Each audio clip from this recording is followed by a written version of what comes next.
kita lanjutkan perbincangan dengan Pak Rosan. Pak Rosan, ini situasi saat ini kan kurang menguntungkan ya. Ekonomi masih konstruksi, sementara di sisi lain banyak yang menganggur, buruh kurang puas karena mereka merasa hak-haknya dikurangi. Nah, sekarang tantangan bagi pemerintah adalah cepat menjawab persoalan penyerapan tenaga kerja.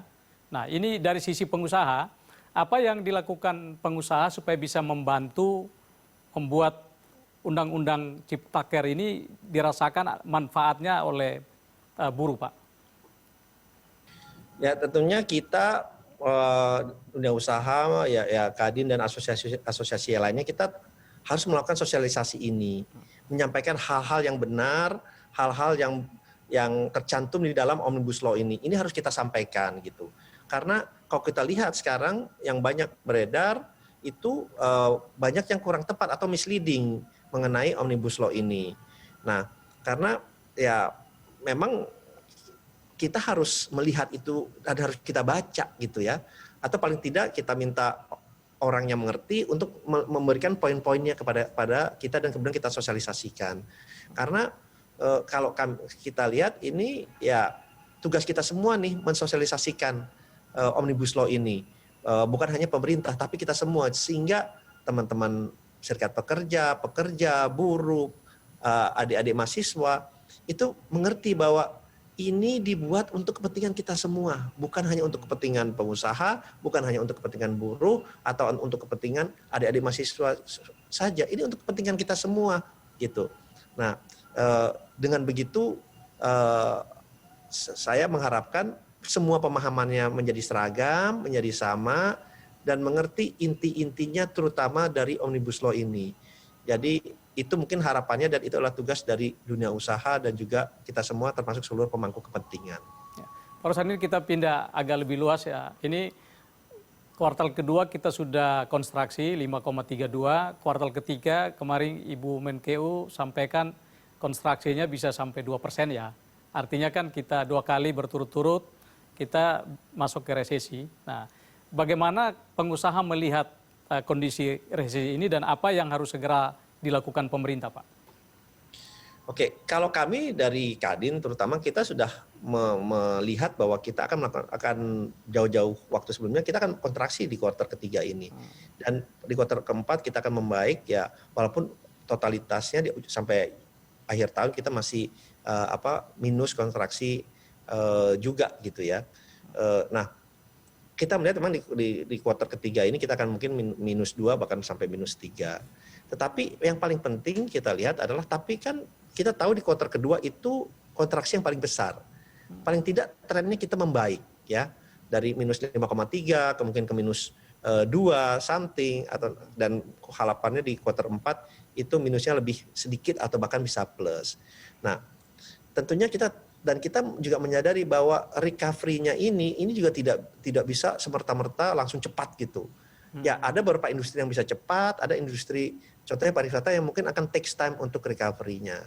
Nah, oleh sebab itu dalam hal ini di tengah tekanan baik kesehatan maupun ekonomi ini, ya pemerintah harus cepat implementasi dalam hal misalnya BLT bansos yang saya lihat dalam 2 bulan terakhir ini sudah peningkatannya makin cepat. Di waktu-waktu terdahulu kan Bapak Presiden sempat menyampaikan bahwa kekecewaannya bahwa implementasi dari stimulus ini lambat. Sekarang nih sudah baik gitu ya. Saya lihat juga sekarang sudah, kalau untuk bansos saja sudah di level 77%. Jadi ini makin lama makin baik. Walaupun terus harus dilakukan penyempurnaan. Karena harus lihat ini kan kita di masa krisis. Jadi harus lihat dengan kacamata keadaan sekarang, jangan dilihat kacamata keadaan business as usual. No, nggak bisa seperti itu gitu. Jadi terobosan-terobosan, kebijakan, policy-nya itu harus cepat dan tepat sasaran gitu. Tidak bisa hanya melihat dengan kacamata sektoral masing-masing. Itu harus lihat secara keseluruhan. Jadi kuncinya jangan sampai rakyat lapar, bantuan sosial harus segera cepat diturunkan, yang menurut saya sudah makin baik, stimulus-stimulus juga makin baik, ya.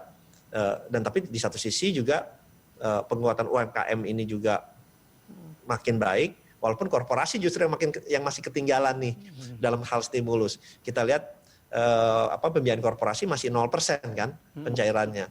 Padahal harus diingat juga kontribusi korporasi ke pajak itu 84% gitu. Nah, itu juga yang saya sampaikan juga ke pemerintah bahwa ini penyelamatan ini harus secara keseluruhan. Oke, ada skala prioritas, tapi jangan sampai ada yang ketinggalan juga gitu. Karena COVID-19 ini mereka juga tidak milih-milih kan, semuanya kena, mau dari masyarakat kecil, masyarakat menengah, masyarakat besar, pengusaha, tidak mengenal etnik atau background agama, semuanya kena. Jadi penyelamatan ini memang harus secara keseluruhan dan komprehensif. Itu korporasi kan sudah banyak dapat insentif tuh, pajak, lalu restrukturisasi utang. Nah, apalagi yang menurut Pak Rosan harus diberikan pemerintah kepada korporasi supaya korporasi bisa lebih leluasa bergerak. Oke, kalau kita lihat memang dari fiskal insentif sudah diberikan.